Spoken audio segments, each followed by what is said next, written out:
Ramon TV, habari na burudani kiganjani mwako.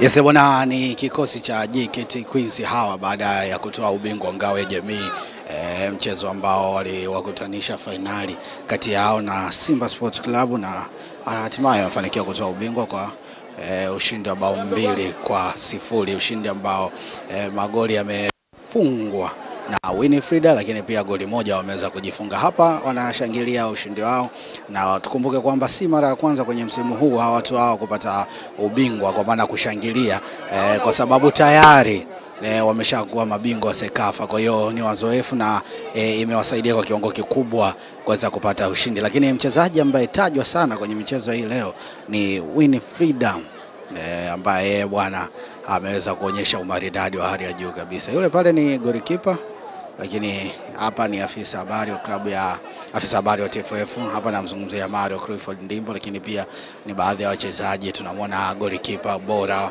wa mashindano haya, lakini pia tunaona wachezaji mbalimbali wakiendelea kula picha zao taratibu na furaha yao kama kawaida yao. Tumewazoea mara zote huwa wanafanya hivyo.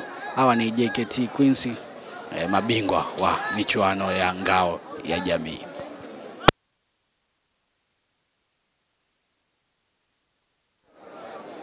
Na kama ambavyo unaona furaha imetaradadi sana kwa upande wao.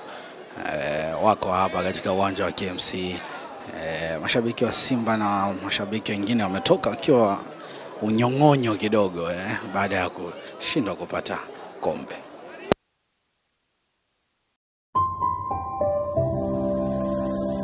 Ramon TV, habari na burudani kiganjani mwako.